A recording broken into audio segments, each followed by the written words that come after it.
Hello friends, मैं doctor Makhanlal Jangid, जिला परिवहन अधिकारी झुंझुनू। उम्मीद करता हूं कि आप सब अच्छे होंगे। दोस्तों, पिछले एपिसोड में हमने प्रगति के लिए क्या आवश्यक है ये जानने का प्रयास किया था और उस क्रम में हमने पाया था कि मनोबल और धैर्य ये दो चीज़ें हैं जिनके माध्यम से हम प्रगति कर सकते हैं।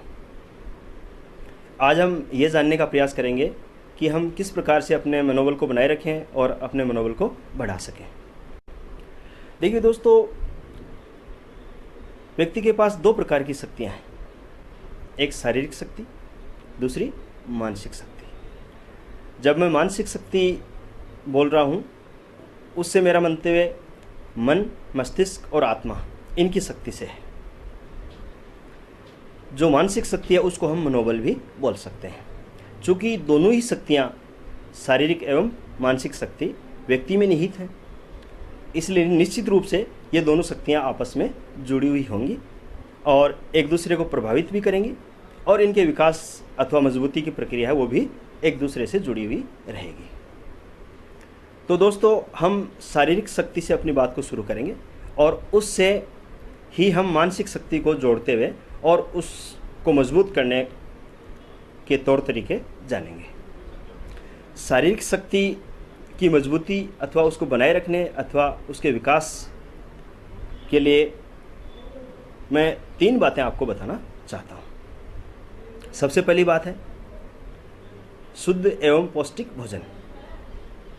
दूसरी बात है शारीरिक व्यायाम अथवा शारीरिक श्रम। तीसरा जो बिंदु है वो है रोगों से बचाव। अब हम एक एक करके तीनों बिंदुओं का विश्लेषण करेंगे और साथ में उनके माध्यम से हम मनोबल अथवा मानसिक शक्ति को जोड़ेंगे। पहला बिंदु है शुद्ध अथवा पौष्टिक भोजन। ये बहुत ही सहज एवं सुगामी विषय है कि जो व्यक्ति शुद्ध एवं पौष्टिक भोजन ग्रहण करता है उसका शरीर मजबूत होगा, संतुलित होगा और वो लंबी उम्र तक बना रहेगा। इसी प्रकार हम मानसिक शक्ति को जोड़ सकते हैं। मानसिक रूप से अथवा मनोबल के लिए शुद्ध एवं पौष्टिक भोजन का काम करते हैं सकारात्मक विचार। यदि आप लगातार सकारात्मक विचारों का प्रवाह बनाए रखते हैं, उनसे जुड़े रहते हैं, तो आपका मनोबल निरंतर बढ़ता जाएगा। अब प्रश्न ये उठता है कि हम सकारात्मक विचार कैसे बढ़ाएं या उनको कैसे प्रभावित करते रहें।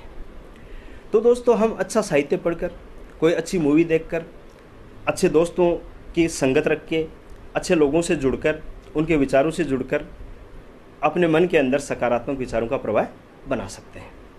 अपने सराउंडिंग से, प्रकृति से, हर चीज़ से जो है हम सकारात्मक विचार ले सकते हैं।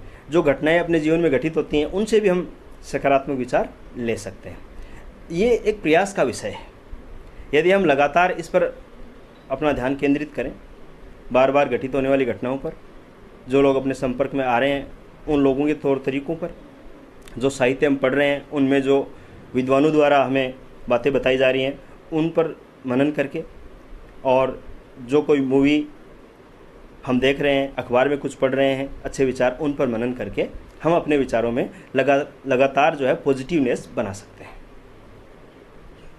दूसरा जो बिंदु था शारीरिक विकास का, शारीरिक मजबूती का, वो था शारीरिक व्यायाम अथवा शारीरिक श्रम। दोस्तों, आजकल हम देखते हैं युवा वर्ग है वो व्यायाम करता है, जिम भी जाता है, उसके माध्यम से अपने शरीर को मजबूत बनाता है। एक मजदूर है वो लगातार परिश्रम करके, काम करके, पसीना बहा के, धूप में तप के, जाने अनजाने में अपने शरीर को मजबूत बनाता है। ऐसे एक किसान है वो लगातार खेत पे काम करता है और शारीरिक श्रम करता है, धूप में तपता है, उसके माध्यम से उसका भी शरीर जाने अनजाने में मजबूत बन जाता है। अब दोस्तों, ये जो प्रक्रिया है, चाहे व्यायाम की प्रक्रिया है, चाहे एक मजदूर द्वारा किया जाने वाला कार्य उसकी प्रक्रिया है, या फिर किसान के कार्य की प्रक्रिया है, इन सब में कहीं ना कहीं हमारे शरीर पर एक दबाव पड़ता है, प्रेशर बनता है। और ये जो प्रेशर है, ये जो दबाव है, ये जो फ्रिक्शन है, इससे अपना शरीर निखरता जाता है, मजबूती प्राप्त करता जाता है। यही चीज़ हम मानसिक शक्ति को मजबूत करने में प्रयुक्त कर सकते हैं। वो कैसे? हमने देखा कि शरीर पर आने वाला दबाव, शरीर पर पड़ने वाला प्रेशर, उसकी जटिलता, वो अपने शरीर को मजबूत बना रही है। तो जो मानसिक जटिलताएं हैं, जो घटनाओं की जटिलताएं हैं, जो अपने मस्तिष्क को, अपने मन को कहीं ना कहीं दबाव में लाती हैं, कहीं ना कहीं जटिलता प्रदान करती हैं, वो यदि हम बार बार फेस करेंगे, उससे अपना मन निखरेगा, उससे अपने मन की शक्ति विकसित होगी। जैसे मैंने अभी शुरू में आपको कहा कि मनोबल बढ़ाने की प्रक्रिया बेहद जटिल प्रक्रिया है। तो आप लोगों को निराशा हुई। मैंने कहा कि निराश होने की कोई आवश्यकता नहीं है। मैंने उस समय उसको जटिल इसलिए बताया ताकि कम से कम एक बार आपके मन पर, आपके मस्तिष्क पर यह दबाव आए कि ये तो बहुत जटिल प्रक्रिया, हम इससे कैसे मनोबल बढ़ा पाएंगे। फिर दोस्तों, यदि बार बार हम इस प्रक्रिया से गुजरें तो धीरे धीरे अपना मन विकसित होता है, उसकी शक्ति विकसित होती है और एक नई चमक हम प्राप्त करते हैं, जो हम हर वक्त महसूस करेंगे। इसको हम एक फावड़े के उदाहरण से समझ सकते हैं, एक जंग लगे हुए फावड़े के उदाहरण से समझ सकते हैं। 2-3-4 साल से फावड़ा पड़ा हुआ है, जंग लग गया, हमें लगता है कि फावड़ा बेकार हो गया है, लेकिन किसान ने उसको उठाया और फावड़ा चलाना शुरू किया। जैसे जैसे फावड़ा चला, फावड़े ने मिट्टी की कठोरता का सामना किया, धीरे धीरे धीरे फावड़ा जो है चमकने लगता है। हम उसको देखते हैं, एक नई चमक उसके ऊपर आ चुकी है और अब हमें लगता है कि फावड़ा बहुत ही सही है और अपने लिए बहुत ही उपयोगी भी है। वही चीज़ आप अपने मन पर भी लागू कर सकते हैं। आप जटिल परिस्थितियों का सामना कीजिए, आप जटिल परिस्थितियों को चुनौती के रूप में लीजिए, आप उनसे भागिए मत। आप चाहे खेत में काम कर रहे हैं, चाहे ऑफिस में काम कर रहे हैं, चाहे स्टडी कर रहे हैं, कोई भी काम आप कर रहे हैं, आपके सामने जो जटिलताएं आ रही हैं, आप उनसे विमुख मत होइए, आप उनसे भागिए मत, पलायन मत कीजिए, बल्कि आप उनको फेस कीजिए। डजेंट मैटर, हो सकता है शुरू में वो जटिलताएं आपको दबाव में लाएं और आप उनसे पार नहीं पा पाएँ, लेकिन जैसे जैसे आप इस प्रक्रिया में आगे बढ़ेंगे, आपका मन स्वतः स्फूर्त तरीके से मजबूत होता चला जाएगा। मैं विद्यार्थियों को विशेष रूप से एक उदाहरण के माध्यम से, विषय के माध्यम से स्पष्ट करना चाह रहा हूँ। गणित विषय हम सब ने पढ़ा है, किसी ने 10वीं तक पढ़ा तो किसी ने हायर एजुकेशन तक भी पढ़ा है। हालांकि दूसरे विषयों में भी यही चीज़ लागू होती है, पर गणित मेरा प्रिय विषय रहा है, इसलिए मैंने उसके माध्यम से इसको स्पष्ट करना उचित समझा। दोस्तों, गणित के गुरुजी जो हैं, मैंने कई बार सुना कि बच्चों पहले हम जो सरल अध्याय हैं उनको करेंगे। सरल अध्याय को पहले करने के पीछे उनका उद्देश्य रहता है कि वो सारे बच्चों के समझ में आ जाएंगे और उससे बच्चे जो है अपना सिलेबस का एक बड़ा पार्ट कवर कर लेंगे। देखिए दोस्तों, ये जो बात है इसका मैं विरोध करता हूँ, इसका मानसिक विरोध करता हूँ। भौतिक रूप से कोई विरोध नहीं है, लेकिन मानसिक रूप से ये बात मैं स्वीकार नहीं करता हूँ। जब गुरुजी कहते हैं या वो सोचते हैं कि बच्चों का सिलेबस सरल वाला जो है वो हो जाएगा, सारे बच्चे उसको ग्रहण कर लेंगे, तो इसके पीछे दो चीज़ें हो गई। पहली बात, गुरुजी बच्चे को मार्क्स ओरिएंटेड बनाना चाहते हैं। दूसरी बात, गुरुजी को बच्चों की क्षमताओं पर विश्वास नहीं है। यदि बच्चों को मार्क्स ओरिएंटेड बनाया हमने तो मार्क्स तो आ जाएंगे, लेकिन बच्चों के सामने जीवन में जो जटिलताएं आ रही हैं, जो विकट परिस्थितियां आ रही हैं, उनको फेस करने के लिए बच्चे तैयार नहीं हो सकते।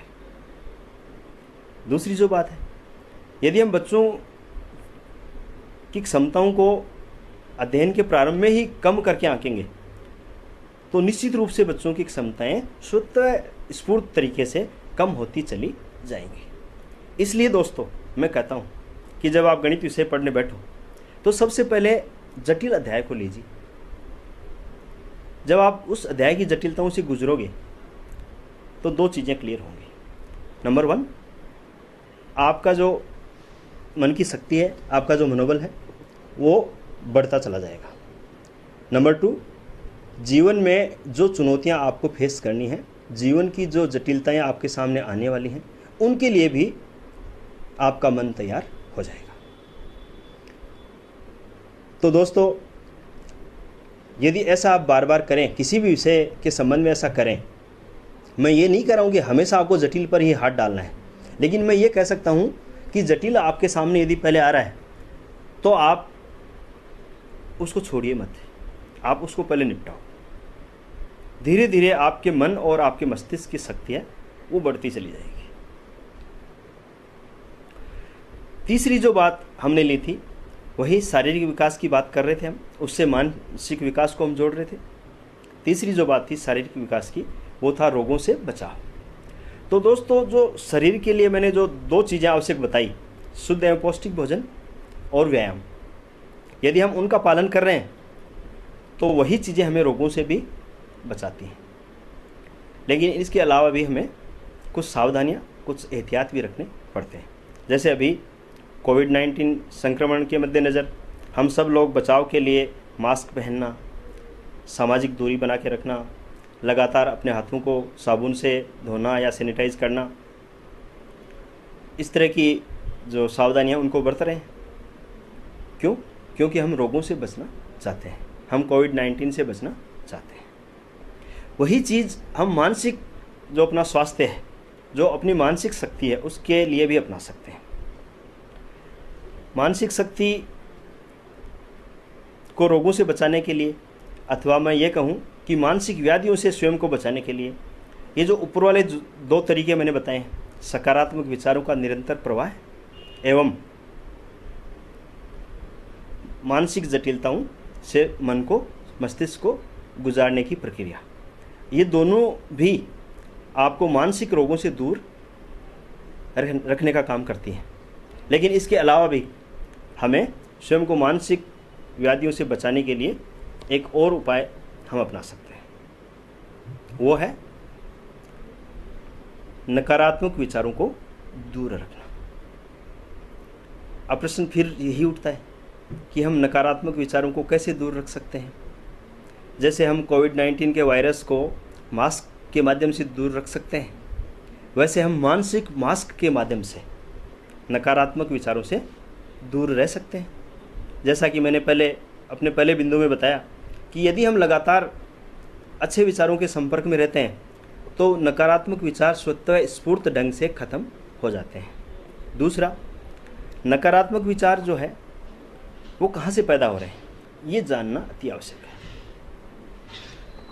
नकारात्मक विचार दोस्तों, हमारे जीवन में हमें जो असफलताएं मिली हैं, हमने जो गलतियां की हैं, हमने जो भूलें की हैं, उनकी वजह से हमारे मस्तिष्क और मन में पैदा होते हैं।